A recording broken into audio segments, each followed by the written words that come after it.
Have you ever gone to bed thinking you had a good day, only to wake up the next morning feeling frustrated by your blood sugar again? Maybe you were careful at lunch. Maybe you avoided dessert. Maybe you even made a real effort at dinner. And yet the next morning, that number still looks higher than it should.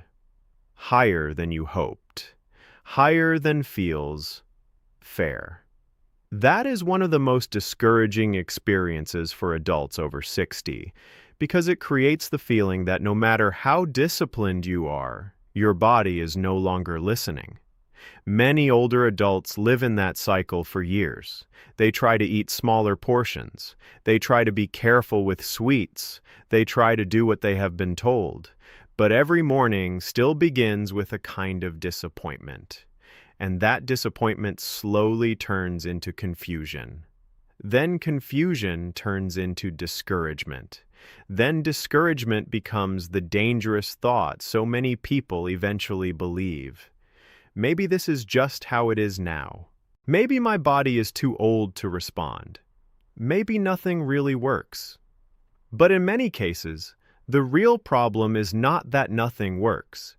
The real problem is that one evening habit is quietly working against you night after night, and because it feels small, familiar, and harmless, you do not notice how much it is shaping your mornings.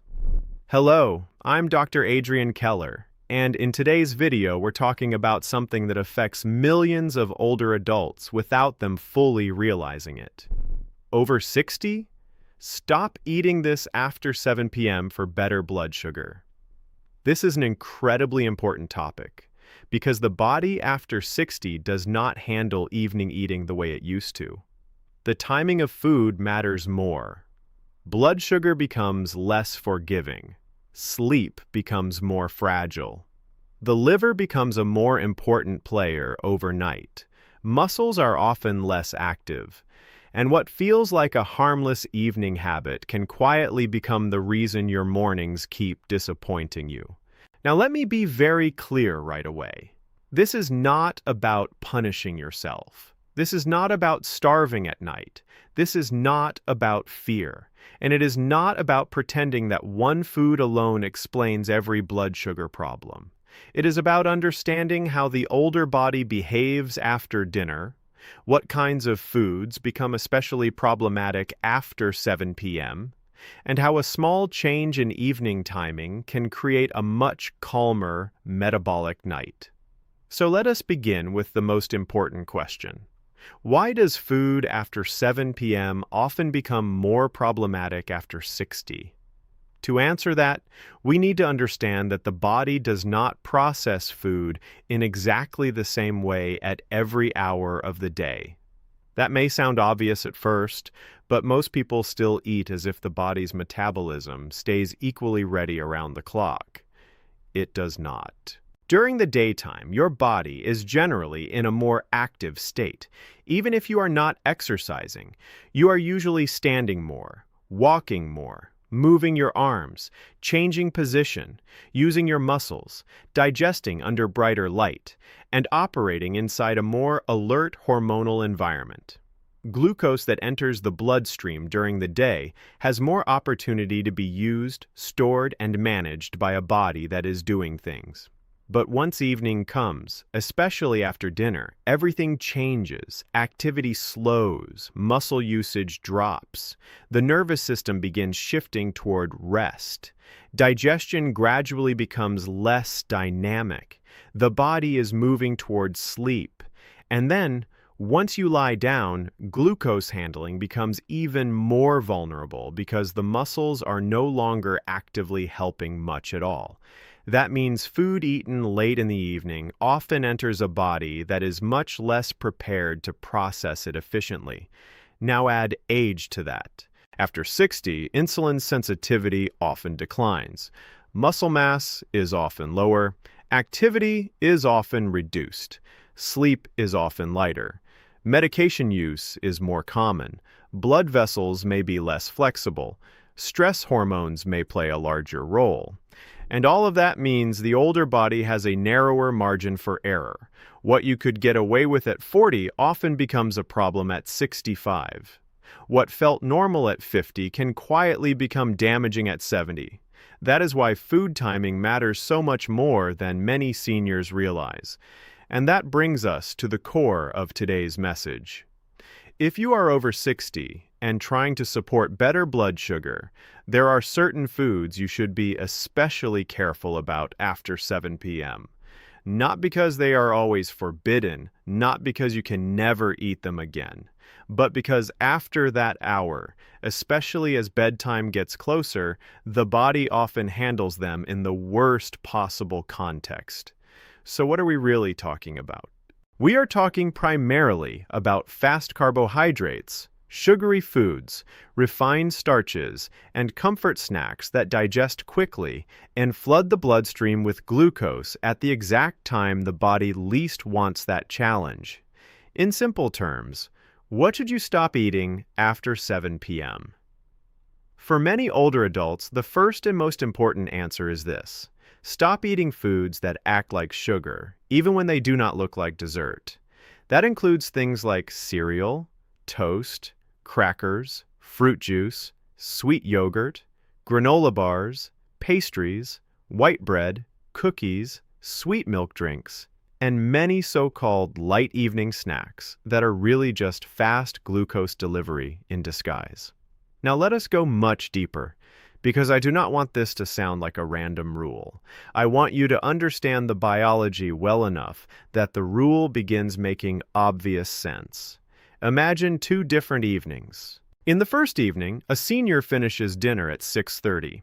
Then, around 8:30 or 9 while watching television, they feel like having something small. Maybe it is just a bowl of cereal, maybe some crackers, maybe juice, maybe toast, maybe flavored yogurt. They are not trying to binge. They are not trying to be irresponsible. They simply want a little comfort. They eat it. They sit down. They become still. Then a short while later, they go to bed. In the second evening, another senior finishes dinner at 6:30 and does not reopen the kitchen. Maybe they drink plain warm water. Maybe they have unsweetened herbal tea. Maybe they take a gentle walk. Maybe they settle into a calmer routine. Then they go to bed with the digestive system no longer receiving glucose that it must somehow deal with, while the body is supposed to be entering repair mode. Now, which of those two bodies is more likely to experience a calmer night and a steadier morning? That is the real point of this video. The late-night food may look small, but in metabolic terms it is often large enough to matter. And after 60, small things matter more than they used to. Now let us talk about why foods after 7 p.m. often create so much trouble overnight. The first reason is simple. The body is getting less active as the evening progresses. Muscles are one of the most important places where glucose gets taken out of the bloodstream and used. But if a person eats something starchy or sugary and then remains seated or lies down soon after, the muscles do very little to help absorb that glucose. That means more remains in circulation. The second reason is that digestion at night is not identical to digestion earlier in the day. The body is shifting into a different mode. It is preparing for rest, not action. This does not mean digestion stops, but it does mean the overall metabolic context is less forgiving. The third reason is sleep. This is extremely important. If you eat a food after 7 p.m. that spikes blood sugar, you do not just create a blood sugar issue. You often create a sleep issue too. Blood sugar rises, then it may fall sharply. The body may feel thirsty. The nervous system may become less calm. You may wake more often. Your mouth may feel dry. You may need the bathroom. You may sleep more restlessly. And every one of those sleep disruptions has consequences, because poor sleep raises stress hormones. Stress hormones increase liver glucose output. Liver glucose output worsens morning blood sugar. So the late snack harms you twice, once through the glucose itself, and again through the sleep disruption it causes. Now let us talk about the liver, because this is where so many people misunderstand what happens overnight. The liver is not passive while you sleep. In the early morning hours, it often begins releasing stored glucose into the bloodstream as part of the body's preparation for waking. This is part of what is often called the dawn phenomenon. In a healthy and metabolically flexible system, that glucose is handled relatively smoothly. But in older adults, especially where insulin resistance is present, the glucose may linger longer than it should. Now imagine what happens if the liver starts releasing glucose into a bloodstream that was already dealing with late evening cereal, crackers, juice, or sweet yogurt. The system is overloaded. That is why the morning number feels so unfair. It is not just what the liver did. It is not just what you ate. It is the combination. Late-night eating sets the table for liver-driven morning disappointment. And because all of this happens while you are asleep, it creates the illusion that your body is behaving randomly. But it is not random. It is responding to the environment you created the evening before. Now let us go through the specific foods that many adults over 60 should be especially careful about after 7 p.m. The first is cereal. This is one of the biggest offenders, and people almost never take it seriously enough. Why? Because cereal feels light. It feels easy. It feels familiar. It feels like a small meal rather than a snack. But metabolically, cereal is often one of the worst late-night foods you can choose. It is usually made from processed grains that break down quickly into glucose. Often it is eaten with milk, sometimes sweetened, and with no protein or fiber strong enough to slow the rise. Then the person goes almost straight to bed. That is a perfect recipe for overnight blood sugar trouble. The second is toast and bread. Again, it feels small. Just a little toast. Maybe with jam, maybe with butter, maybe with peanut butter, maybe a sandwich crust or a few pieces of bread with tea. But refined bread is rapidly digested carbohydrate, and late in the evening it often enters the bloodstream too fast for the resting body to handle cleanly. The third is crackers. This is one of the most deceptive small foods in the senior kitchen. Crackers do not look dangerous. They look minimal, light, controlled. But most crackers are basically refined flour in a crisp form. And when eaten alone at night, they often behave almost exactly like the kind of fast carbohydrate the body does not need before sleep. The fourth is fruit juice. Many seniors choose juice because they believe it is healthier than dessert. But fruit juice is one of the worst late evening options for blood sugar because it delivers sugar fast without the fiber of whole fruit. A small glass may feel innocent, but it can create exactly the kind of fast glucose rise that burdens the body at the worst time. The fifth is flavored yogurt. Plain yogurt may be tolerated differently depending on the individual, but flavored yogurts are often sugary enough to function like dessert in disguise. People choose them because they seem lighter than ice cream or cake, but in the body the effect may still be far too glucose-heavy for bedtime.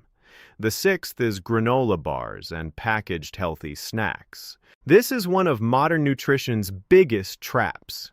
People buy products labeled wholesome, heart-healthy, high-fiber, oat-based, or light, and then use them as bedtime snacks without realizing they are often filled with sugar, syrups, processed grains, or concentrated carbohydrates that act very badly at night.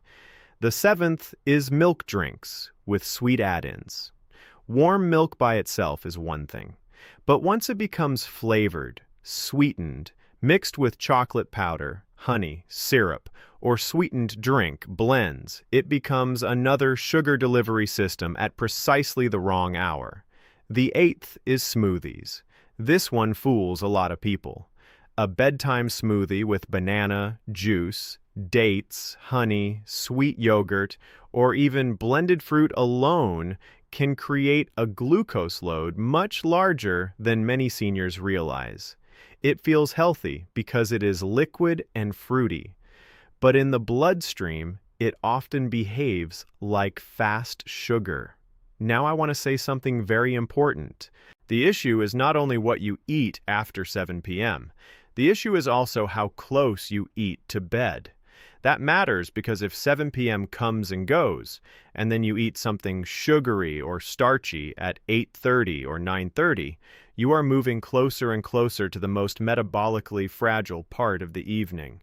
The later it gets, the more inactive the body becomes, the less room there is for the system to recover before sleep takes over.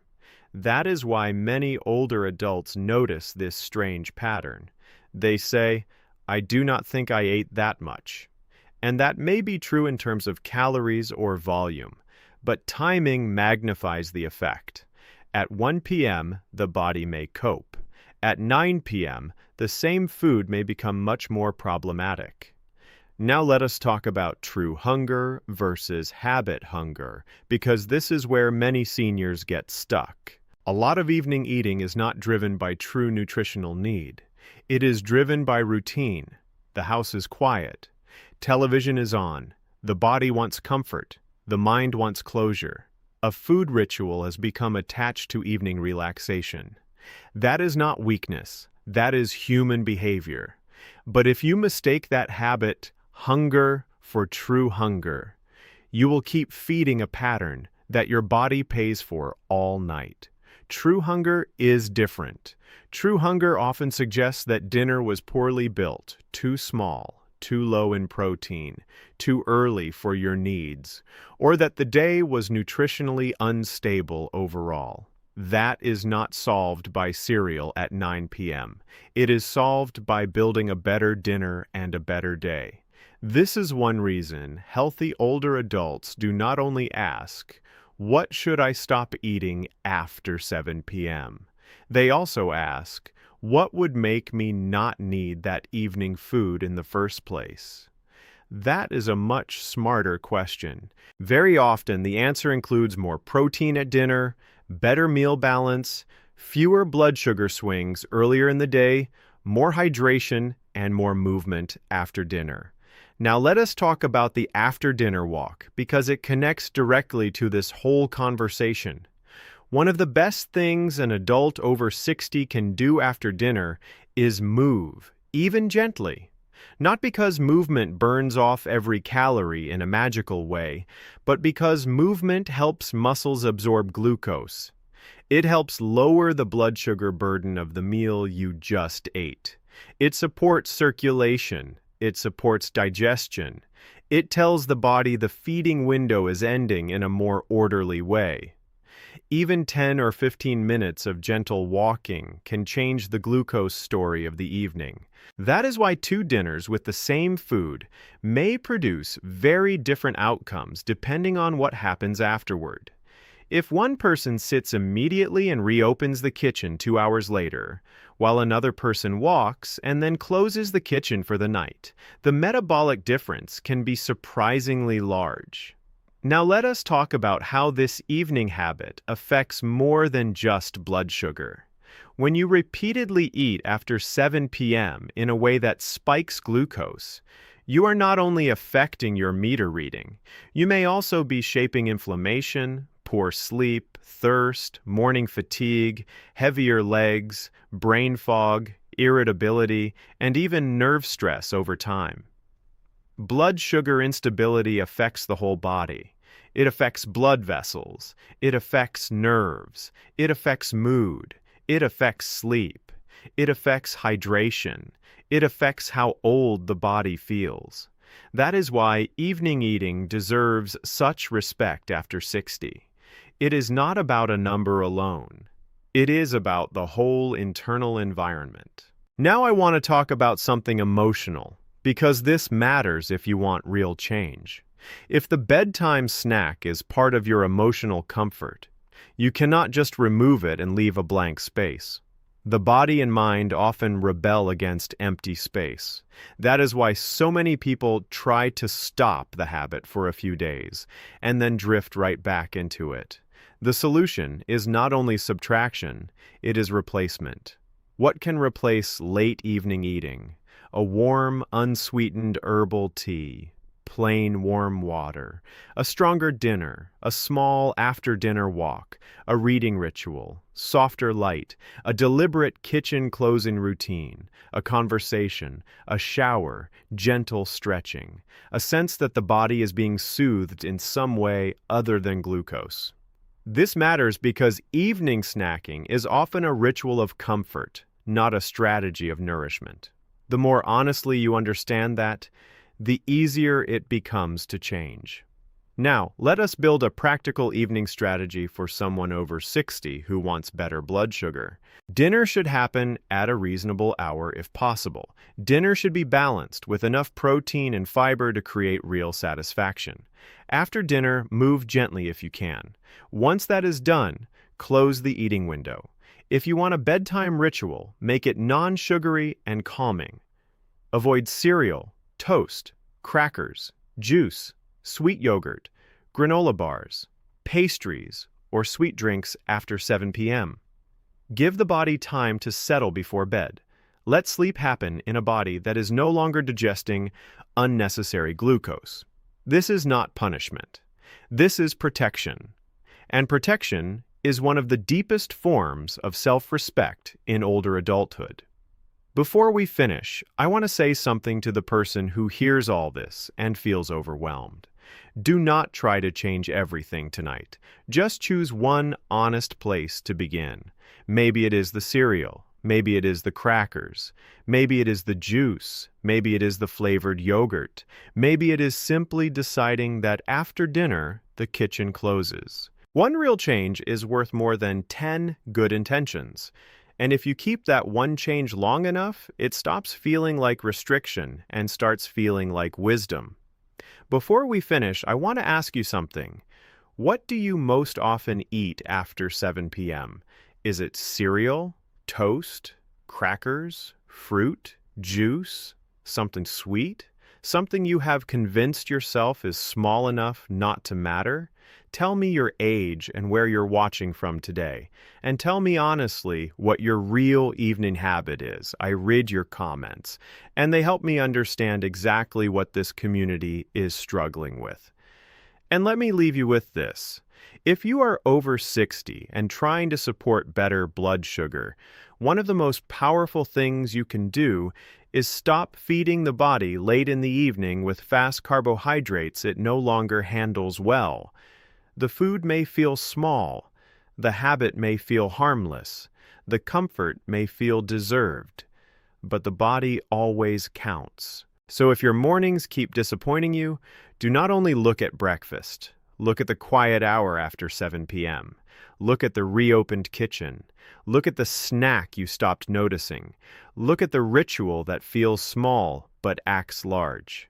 Because sometimes the best way to get a better morning is not to add a miracle. It is simply to stop eating the one thing the body never wanted at that hour in the first place.